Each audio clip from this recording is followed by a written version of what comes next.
Hey, what's up, everybody? So, as you saw in the last segment, I queued it up in the last segment. This segment, we are doing something different. For the first time ever, we are having our first remote interview. And it is with a good friend. I consider him a good friend. It's been 7 years since we spoke, so this is like really cool to have him because he's doing his thing. He is the owner of IBBoxing. He is America top team, top head coach. Okay, and our full contact expert. And when I say expert, this guy, and we're going to get into all of it, this guy loves himself some full contact sports. Mr. Isaac, how are you doing, my man? How is everything going?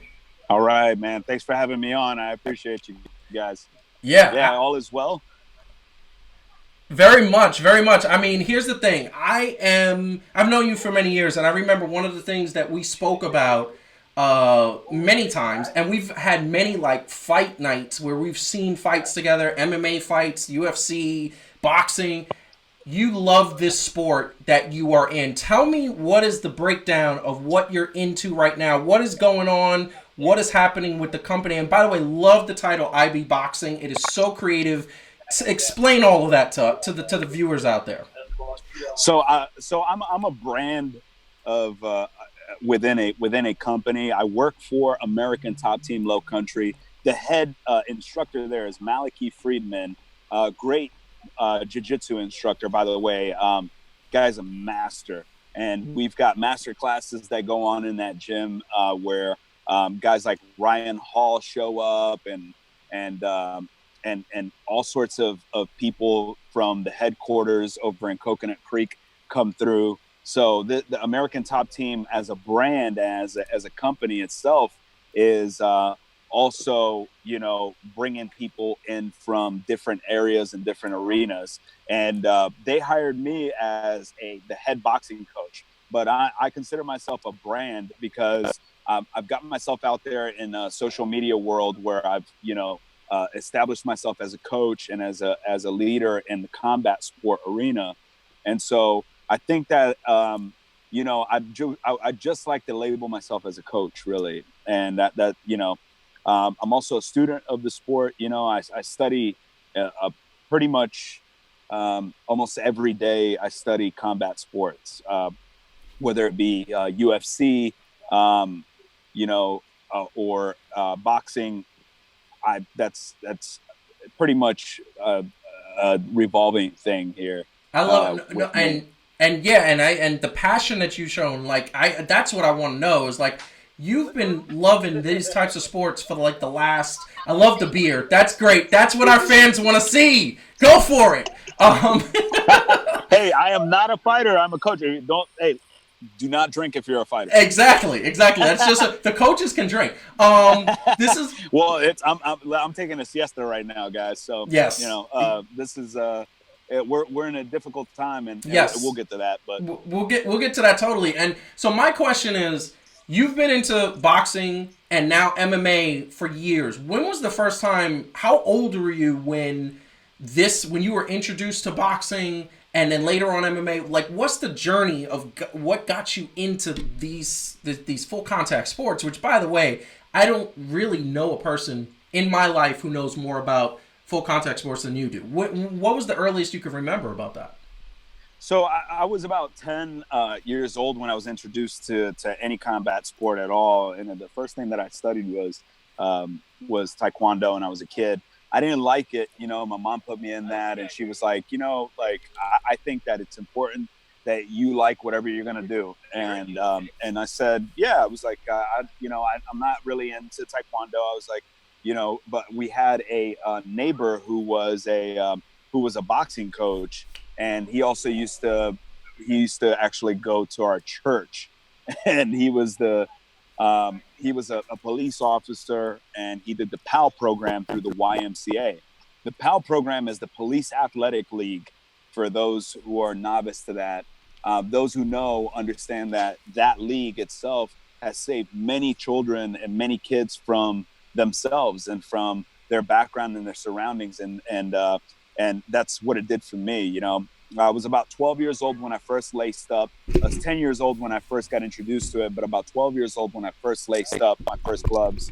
And then I fought in the Pee-wees, like the young league, and then I also then grew out of that and started boxing in the juniors and did silver glove, and I did AIEI, which is the it's basically like your regionals and nationals and all that through boxing, Golden Gloves in Florida, and I was a state and then a regional champ as well. So boxing has been part of my life for a very long time. I officially stopped boxing when I was about like 22 years old. 22 years old, I think I was like, I hung them up out of the amateurs and just kind of played around with it from time to time. I got into it through a gym, Church Street Boxing Gym downtown off of Church and Park. Yep. And so I did that, and I was there, and I became kind of a gym rat, and I started watching coaches. Yeah. And then I was training, and actually when I met you, I would go down there from time to time and train and watch the guys. But at the time, I started kind of like, I was like hanging out and kind of just living a regular civilian lifestyle. Because when you're a fighter, you can't live the lifestyle. Like, I wouldn't be able to enjoy beer right now. Like, it's absolutely like, it's a lifestyle. You have to live. You have to stay in shape. You have to, well, it's not even that. Your body is a temple. Yeah. And it's one important thing that I heard once before about being a fighter or an athlete in general is that a coach is selfless, and a fighter or an athlete is selfish, and they have to be. Yeah. You have to be selfish. You have to you have to think that your coach is God. Your coach runs things, and you listen to coach. I got a shout out to one of my fighters, Danny Abad. He's also in the military, but Danny's a undefeated fighter in kickboxing, MMA, and boxing. Badass dude. Love it. Motherfucker. Love it. He says he told his little brother one day, we walked into the gym, and he told his little brother's a Marine. And he said to him, he goes, "Look, it's God, coach, and then everybody else." Wow. I love that. The reason why you think that is because, you're completely embedded into this lifestyle, So I think that as a coach looking from the outside in, as my, if I were looking at myself, I would say, there are definitely things and like advice that I would give myself, my past self, that would help me out tremendously. But so this business itself as a coach is something where you give your all your attention, all of your love, all your sacrifice, family time, all that stuff, to see the better in people, to push people, to get them to do what they can do. That makes sense. That makes sense. So I think getting started through that and going through the the league as a boxer helped me kind of understand what are the things that I needed to find and look for in a fighter. And so that's where I'm at now. And so I love that, and I love the discipline that it takes is amazing. What I'm going to tell you is that you said a couple of things that I'm going to hit on next, but I'm going to bring in Calvin, and Calvin, he's there because, he's always in virtual land. That's where Calvin is. He lives there. And let him answer some questions. So, Calvin, take it away. Yo. All right. So, first off, obviously, good to meet you, Isaac. This is our first official time meeting. I do a little bit of coaching myself, but in basketball, but I coach at a lower level. Amazing. So I'm not trying to act like I'm on your level. But No. I get the It's amazing. right? I love of the coaches. Yeah, coaches in general understand each other. That's why I read other books. I read Phil Jackson. I read, Coach Calipari from that coaches UK. These are guys that you have to look out for because they understand what it's like to coach several different personalities. So coaching basketball is amazing, right? Though. Yeah. So definitely different. But I definitely vibe with what you said about the coach has to be selfless, while the actual athlete has to be, selfish. But I would say so. I mean, I'm pretty sure I get it on a certain level, but let's just say I'm a cat that came off the street. I'm coming to you, yo, coach. You know what I'm saying? Like, I'm nice. I think I'm nice. I'm used to putting in the work. What is it that you're looking for? I mean, besides work ethic in a fighter, you know what I'm saying? I'm talking about boxing. You're right. I come to you. I'm boxing. I'm raw. Like, what's probably one of the things that you look for besides work ethic? So in your boxers. That's a good question, because a lot of people always wonder what that is. I get a lot of messages through social media of people saying, coach, I get people, and by the way, I get messages from around the world. I get people from Russia. I got a guy that was messaging me from Turkey, and he said, coach, I would love to come to the US. I could try to find a visa and come and train with you, because he wanted to be, he wants to become a citizen eventually and then compete in the USA boxing. But more so, he would love to become a professional boxer. And then, and he would like me to lead him into that arena. But the thing that I'm looking for most, the thing that's at the top of the list, and something that you just said that was really, really, it's really what I'm looking for, is work. The dedication in that work, right? Work ethic is everything to me. Whether it be, that you're picking up garbage, whether it be that you're like a window washer, whatever it is, work ethic matters. And so I think that that goes the same to say with boxing and fighters in general, is that their work ethic has to speak for itself. They could be the most talented. I just saw an interview through Vlad TV. Shout out to Vlad TV. I saw an interview with Vlad TV with Zab Judah from Brooklyn. As a matter of fact, Brooklyn in the house, right, Joe? Right, BK. So, but I saw an interview with Zab Judah where he was talking about that the thing that differentiated Floyd Mayweather, from him or from any fighter was the work ethic. That guy used to, at 3:00 in the morning, whether he took his team out to drink or hang out or whatever it was to celebrate, at 3 in the morning, that guy was putting you back out on the road, and he wanted to run the Vegas Strip, and he ran it for 10 miles. And that's called dedication. That's called work, hard work, because talent only takes you so far. I mean, as talented as you want to be, right? But talent only takes you a quarter of the way, Yeah. If I could use a little math, really, a quarter of the way is where talent takes you. The rest of it is hard work and determination, right? So I think what I look for in a fighter is someone who's serious and who doesn't also, who isn't living pipe dreams, right? Somebody who's like, they understand that they have to put in the work. That not that they're like saying, hey, I want to be a fighter and I'm going to be the champ. Well, what makes you think that you can do that? Like, what makes you think that you can go ahead, and what makes you think that you can actually like become a world champion? Is it your work ethic, or is it because you believe that you're talented? And sometimes in that notion, when you're talking to people that way, they tend to go, they shell up. They go, something. I don't know that I can work that hard. And typically people like that go away. They do, because what they want is instant gratification. And I think like that's the generation that we live in, right? We live in this instant gratification generation. Everybody wants it now. They don't want to work hard for it. They're like, man, I want to be a champion. I want to be a star.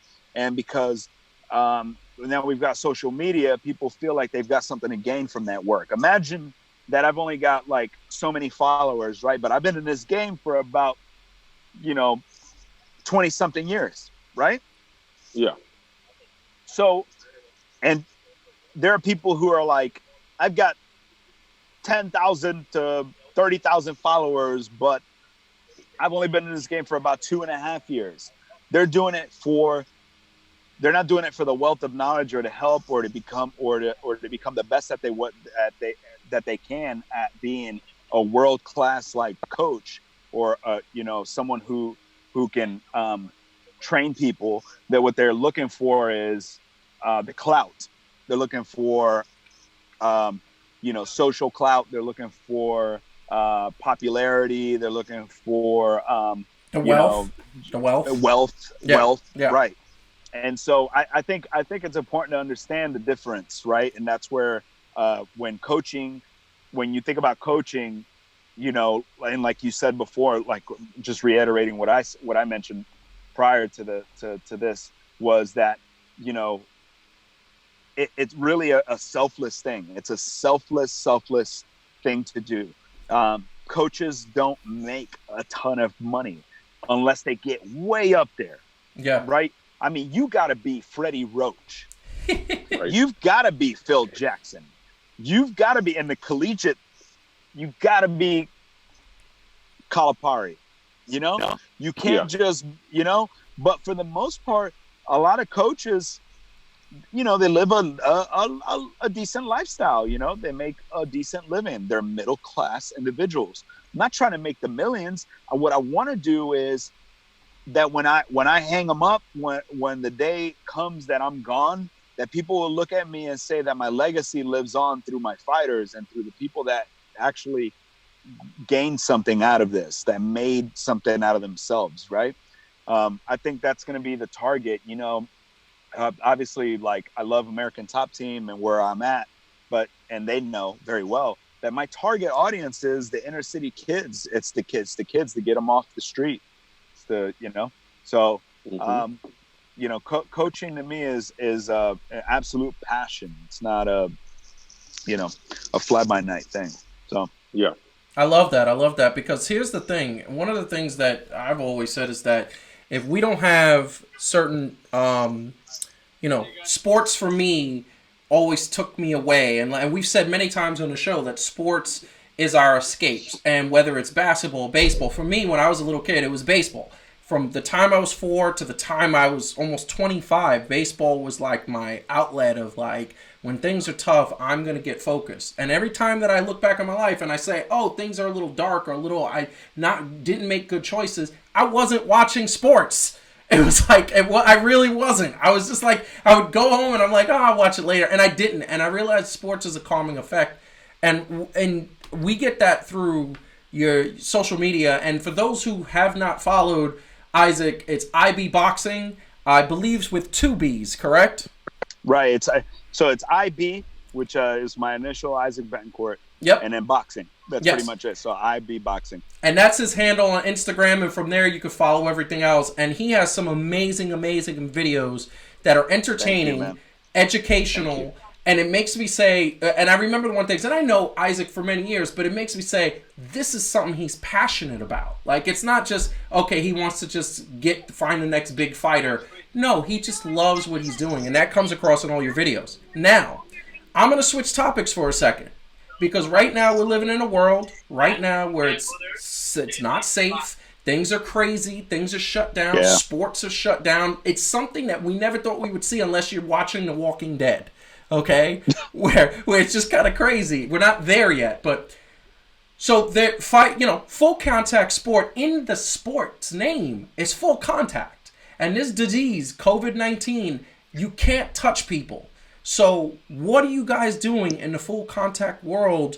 You know, just first of all, right now, if anything, and second of all, when it comes back, are there going to be any measures? Are there going to be any things that you guys kind of take into consideration? Are you guys going to, like, switch some things up? Because how can you not have full contact sports without full contact? So definitely. Right. So right now for training purposes, I think we've moved on to an online system, right? Where everybody's training and doing it virtually, kind of like what we're doing right now. And we're able to slow down a lot. Yeah. And so right now what I've got Zoom classes that I do with people. So, like, gotta love Zoom. We're on Zoom right now. Yeah, right. We do Zoom classes now. Yep. So I have a certain amount of people that sign up for these Zoom classes, and I limit it to 4 or 5. And so that's kind of what we moved to, is the online, right? I think that all of us that are coaches and you know, referees and you know, announcers and judges and all that, all we're doing is following the leagues, right? So, for instance, if USA Boxing says they're closed and they're not competing right now, then obviously we can't do anything about that. Makes sense. if the UFC or Bellator says, hey, we're not doing anything. I mean, I know Dana White was trying to buy a freaking island to have people come over and fight, but you can't do that. We can't do that. Yeah, I don't think many people have buy island money. So well, and what I mean by you can't do that is you can't just bring people to an island and we're televise it and these two people are gonna fight. It's just it defeats what we're trying to accomplish here as survivalists in a pandemic. Yeah. Right. Yeah. So and especially since a lot of fighters are of color, we're all like Latino, Black, and as it turns out, that's affecting us more. It's affecting us more, you know? Yeah. And so I think I think this is my thought. Again, this is a theory that I have, is that it's because we live in a more high populated area. Yes. We live in projects, we live in and I'm gonna say environments. And I'm gonna say this, and I've said this privately, but I'm gonna say it publicly. Like, I have a Puerto Rican mother who had for the better part of her life would eat fried fish and fried stuff and fast food and drink and smoke and all of these things, and she has diabetes now. So what I say all the time is that, like, it's the total package, and as you said, our bodies are a temple, and you're living that every day. So yeah, totally. It turns out this is affecting us more. Now, you mentioned UFC trying to buy an island, trying to go forward with their event. I believe it was UFC 249, if I'm not mistaken. That's right. And they were trying to go forward, and I have set the sort of stance that if it were not for the major fighters, the few fighters that were on the main event saying, I'm not going to fight this, like, we don't want to have this fight now. If it were not for that, Dana White would have kept pushing and kept pushing. What do you think about that? What is the opinion for as a coach? Do you think it was right? Do you think he was right? Or do you think he should have paused it a while ago? I think that Dana he falls under the same category as anybody who is and not to get political, but anybody that is a hardcore right-wing individual. Mm-hmm. They tend to get into the modes of denying stuff because they think that there's government control happening, and they theorize and they say, again, I'm not trying to get political. I just think that I just think that that Dana is the same type of person as, like, because he loves our president, and yes. And so he's very much also like, hey guys, like, look, it's not a big deal, like, whatever, we can make this happen, we'll work around it. But I think that what happens is that science wins, right? Because science tells us that anybody that touches another person or that is around other people are really risking themselves, if they're constantly around someone. Yes. That they don't know where the other person has been, right? Which so, there's like, no way to know that. There's no way to monitor where somebody has been if they're a fighter training in their camp. Right. I mean, you don't know where that fighter has been. Fighters come from everywhere. Yeah. So they don't know where this fighter's been, and I think it endangers anybody who's going to have to be there. A ref, a judge. Yeah. These people are older too. Some of these guys are 50 and up. Yeah. I just recently, matter of fact, in the sports world, a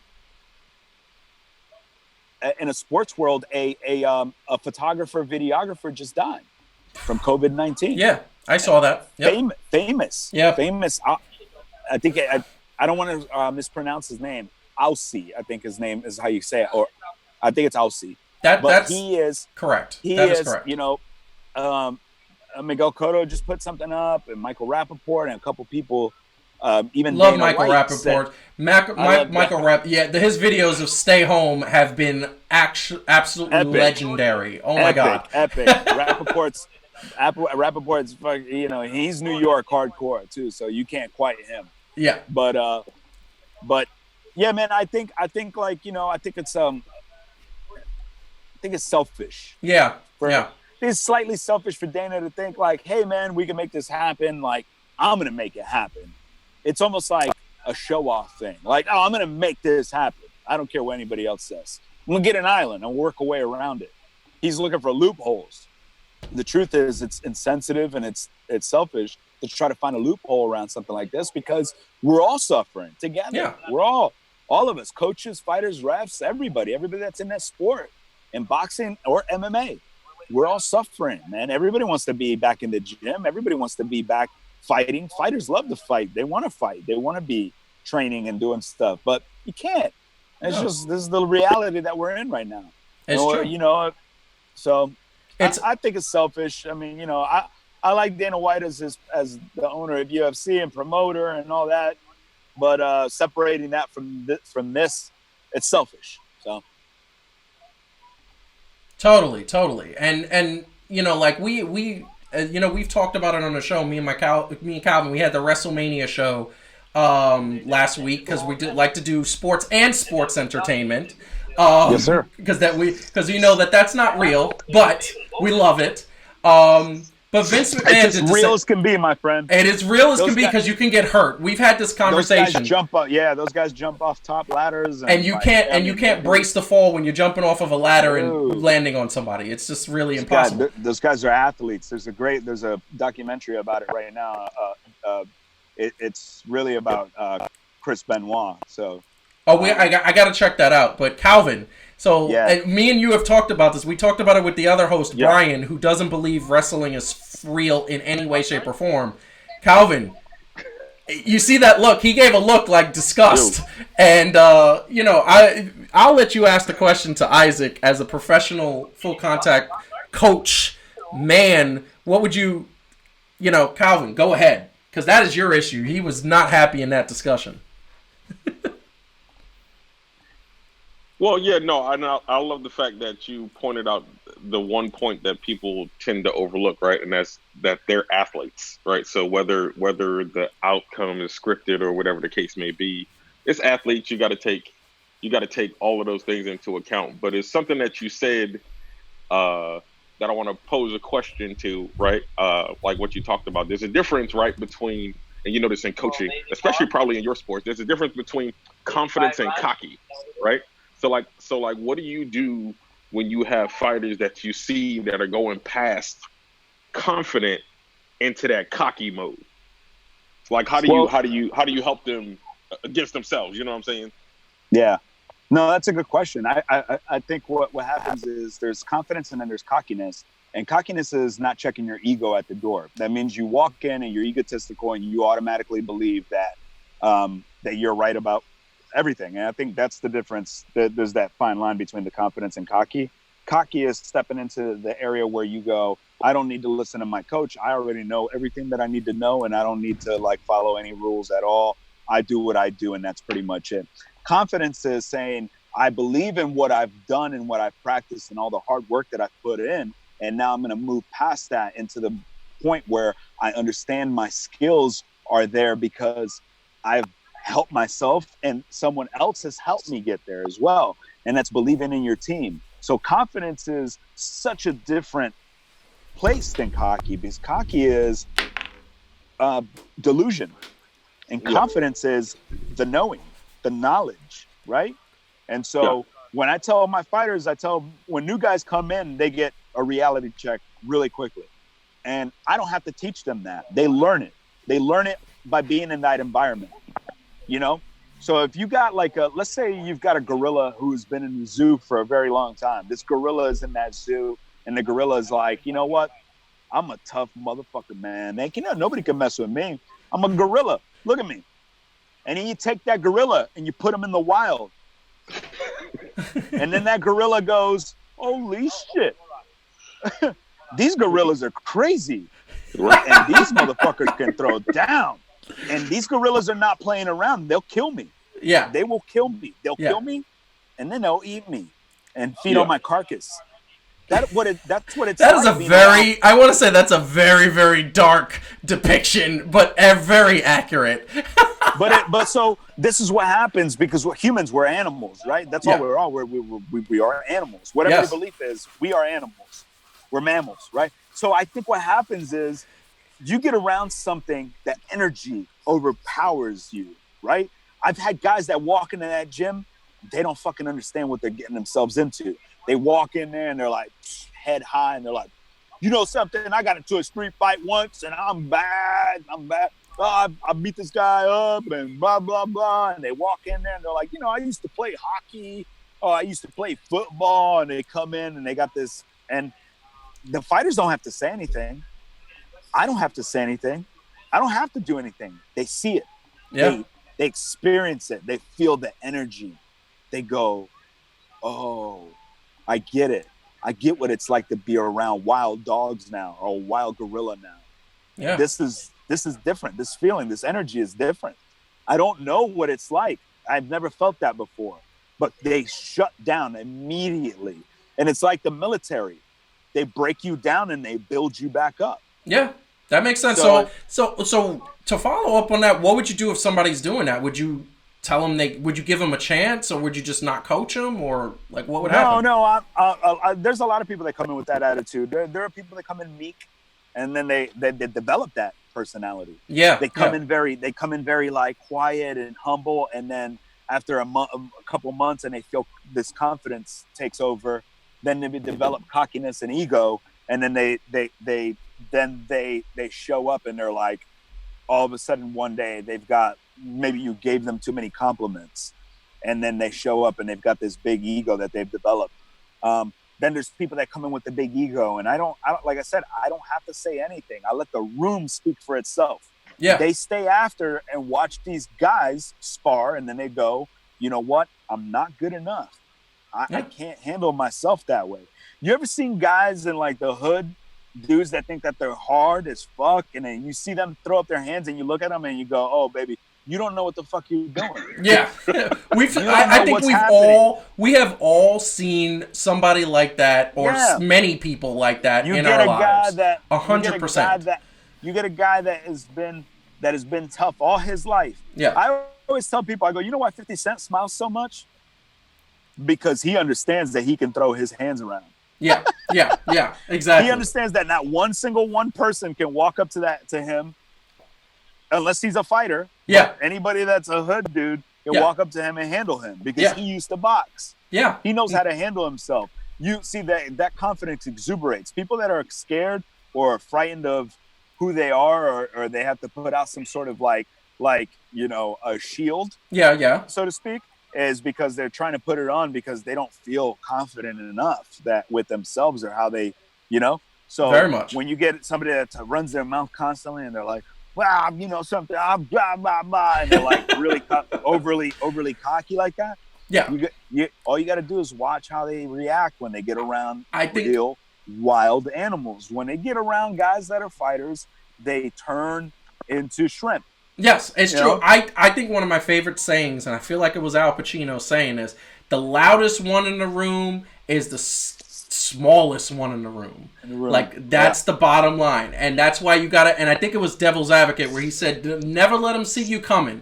Right under the radar is where you want to be, because then you're just surprising everybody. So, want to get you out on this, and then I definitely want you to plug everything, because you got some really good things for those who are into full contact sports. You should be following this man. Once again, IBBoxing on Instagram. You should be following him 100%. Thank you. What I will say is, I'm following. Oh yeah, definitely. I appreciate you guys. So now we're in a world where we're in it, and I touched on it earlier, but if you were in charge of everything, when would you bring people back? When would you say it's time to come back to full contact sports? And a further step, when would you bring people back where the crowds are in the arenas even further, almost back to normal? I gotta be honest, man. I follow science. So if science tells me that there's a vaccine out there, that a reputable vaccine that you can actually is working. Yeah. That then, I would say that I would bring people back once that is put into place. Yeah. And that our government has said, okay, it's time we can open up businesses. But, we have to think of coronavirus as something that has been mutating. Yep. And it's different. It affects everybody differently. It affects white people differently than it affects black people. Yeah. It affects young people differently than it affects old people. So I think that it's important to understand that just a lot like coaching, right? We have to be selfless and think of others and people around us. And so I would say that I would even take charge. Yeah. That even if I was in charge, I would listen to science. I would say, science says we've got a vaccine. It's a reputable vaccine. It's working. It works a lot like the flu shot. You know, it's a cocktail of stuff, but it works. At least defeats the pneumonia portion of it, because the pneumonia is what's killing people. Yeah, it gets into people's lungs, and they can't breathe. And they can't breathe, and then that's it. And like I said, it affects people differently. It doesn't matter how old they are. It's killing young people as well. That's true. So I think that once people understand that this is beyond the comprehension of the everyday person, the everyday man, that we have to let science lead the force. Like, you know, you can't go, I'm going to go hire a plumber because I don't know what's going on with my house right now. Like, I'm getting this back feed of crud that comes out of my faucet. What's happening? I love your analogies. Then you tell, and then the plumber comes in and says, you know something? Like, this is what's happening. And you look at the plumber and you go, you don't know what you're talking about, man. I'm going to drink the water anyway. Yeah. Oh, man. That's how we treat science. It's bad. It's the only thing that we question. Humans only question these things, but you won't question a plumber or an electrician that gives you advice. If an electrician says to you, look, man, you can't run your dryer to your main breaker, you're like, why not? Well, you only have this certain amount of ampage and this watt and this that you can use. And I don't know. I'm talking out of my ass, but I don't know. But they say all this stuff to you, and then you go, I don't care what that guy says. That's how we treat pandemics and epidemics. It's We're true. like, we don't care. And it's our human nature to deny everything. We're deniers. We live in denial. That's true. That's why people last in shitty relationships for a long time. Yeah, and it's so true. It's so true. That's why people last in shitty friendship for a long time, because we're always in denial of what's there, of the truth, what's in front of us, of the truth. It's the 100%. The truth is, we don't know until we have a vaccine. We're gonna figure it out then. Yep. But we don't have a vaccine. So to answer your question in just one shot, when science tells me, that's when I would open. I love it. No, that's not, and that's coming from a person who loves this sport and loves what he's doing. So I like miss it every day. Everybody is hurting because they're not able to do things that they're missing. And I think the first thing I'm going to do when we're done with all of this, and I think I need to get everybody here so they can play. I want to get on the court. I want to play some ball. Like, I need some ball. I need some basketball in my life. I need the Clippers to get a chance at a championship. Anyway, that's besides the point. Isaac, I want you to plug what you want to plug. We got about a minute and a half. I want you to plug what you want to plug because you are a good friend and you are doing good things and you are an expert in this field. The floor is yours, my friend. What can you plug? What does our audience need to know so that way they can know where to follow you and support you? Well, first of all, I want to give a shout out to American Top Team Low Country here in Charleston, South Carolina.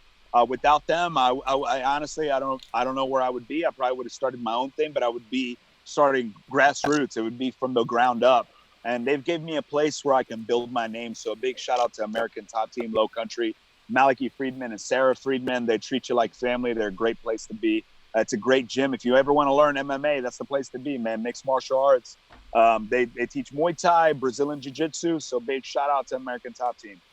The other thing is that I want to plug my page. Obviously, IBBoxing. You follow me on Instagram there. IBBoxing is just the way I said it. IBBoxing.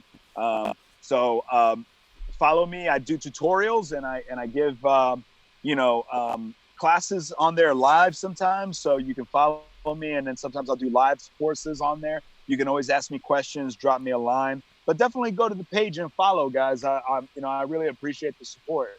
Absolutely. I also would like to plug a couple of coaches out there making a difference right now. Mustafa Boxing, that's in Atlanta, Georgia, and Coach Kevin Gleason, who's in Florida, and Coconut Creek. And I also like to give a shout out to Coach Ronnie, who doubles as a police officer and also as a coach. He's out there saving kids off the streets in Washington, D.C. And everybody knows that D.C. and areas like that, the inner city, are really tough. And he's really made a difference out there. He's not just a cop. He goes out there and he follows. It's so Love funny. it. He goes out there and he chases guys down that have left the gym to get them back into the gym because it makes a difference. It saves lives. I love it. I love it Those because coaches. I just want to say, without those coaches, without the people putting in the time, Calvin is one of them because he puts in that time in the community, with the homeless shelter and coaching the kids and everything that he does. It's amazing. And Isaac is one of those people. You guys are angels on all of our shoulders. The coaches you mentioned, angels on all of our shoulders. And I mean that from the bottom of my heart. Isaac, want to tell you something. Is there a chance the next interview we could get you in the boxing ring? Can we get you actually in the gym when all this nonsense is over?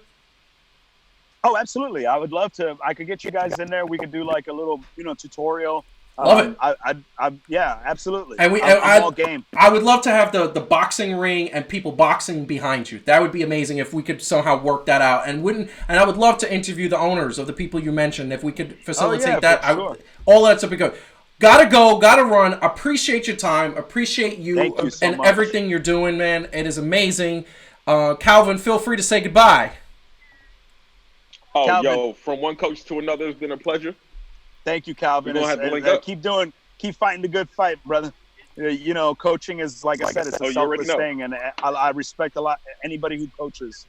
So very much, very much. So thank you very much for everybody joining in, and I want to tell you all that we appreciate it. Follow IBBoxing. We're going to have him back on. We're going to facilitate that. We appreciate all your time.